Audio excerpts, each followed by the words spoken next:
All right, I'm back. And as you can see, my soil is much darker, so it has absorbed as much water as it can. And I did go ahead and put it back in its regular tray. Now, some things that you need to understand about seeds is like pepper seeds don't need light to germinate, but some seeds do, like thyme.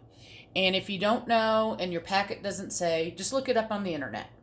That's the easiest way I can tell you. Just look it up on the internet if it needs light to germinate. And these are bigger seeds, so they get planted. And I went ahead, let me bring it in here. These are supposed to be planted. Let me try and get it to focus here. I don't know if it's going to focus. Well, where that black dot is a 1/4 inch. So what I did, and because I germinated my seeds in a paper towel, and you don't have to do that, is I went ahead and poked holes. Now I planted this whole side and all but one cell over here. So I went ahead and I poked my hole down a 1/4 inch, but I just used this side, and dropped my seeds in. So I have one seed left. Give me a second here.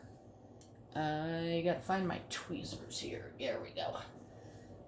I have one Etuda left to plant, and I'm going to try and bring this in so you can see it.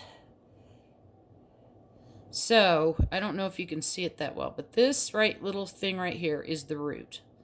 So the root you want to go down if at all possible, but believe me, if it doesn't go down, that's not a problem.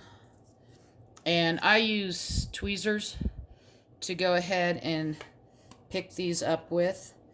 And always remember, you want to wash your hands really well. So this is the only one I have left to plant. And I'm just going to try and drop him right down in there. Now, if you have bigger seeds like beans or watermelon or something like that, there we go. You're going to need a bigger hole. And you can use a skewer and you can wiggle it around. You can use a pencil, whatever you want to use.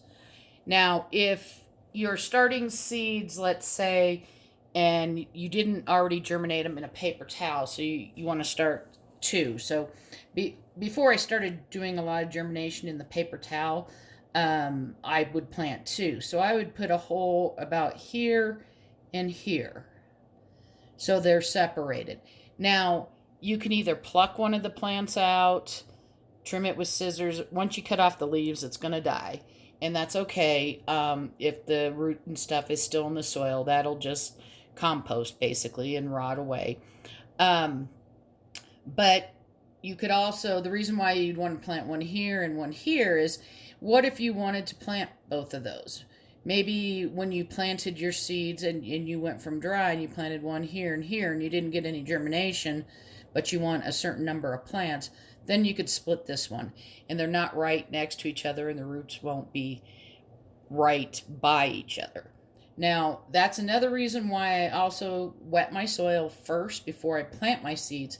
Because have you ever planted a seed and you stuck it right in the middle and it grows over here? Usually that's because your soil wasn't wet and the seeds move around. Now, if this was, let's say I was doing thyme or something like smaller, like oregano or something like that, I wouldn't fill the cells up quite as high as I did. I would still get them wet, because with those, you want usually like an 1/8 of an inch. So it's going to be half that, if not even a little bit less. And so what I do is I get it all wet, I sprinkle my seeds on top, and then I put a little bit of soil on top. If the potting mix, or I should say the seed starting mix, isn't wet enough, you may have to use a little spray bottle and spray the tops. But so after I plant, and these are peppers, and again, I started them in paper towel. After I plant them, and another thing I wanted to remind you is, as you put your seeds in, especially because this tray has two, but if you use a big tray, after you put them in, you make sure you have them marked.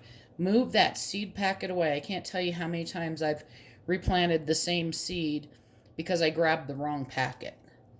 Then I'm just going to come back over lightly and cover this up. All of these cells. I don't know if you can see. Yeah, you can kind of see that's the little pepper. So I try to bring it in from the side a little bit and press it down lightly. You can do this with your finger. It doesn't matter. Just remember to wash your hands before working with seeds, because you really don't want them to, you don't want to get any yuck on them. Some of this bigger stuff, I go ahead and move out of the way and try and get actual, not the perlite or the vermiculite or whatever that is, on top. Then let me come back over to this side. Again, it's not hard, and if I didn't have a camera in the way, I'd be done by now. But I'm just going to bring some of this down from the side. And there's the one that we just planted.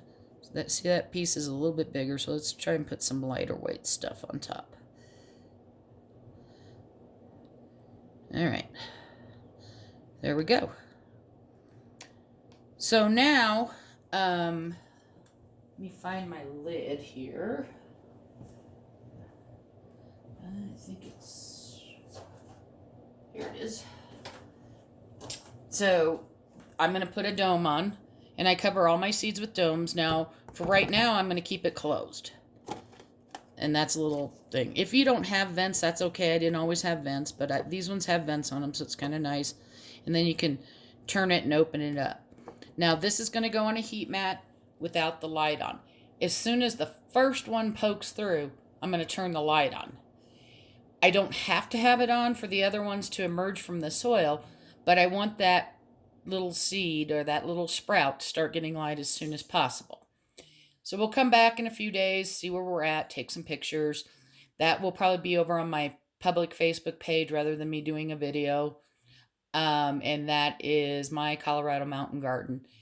And that's on Facebook, and it is a public page. I hope you're having a wonderful day, and I hope this helps. Happy gardening!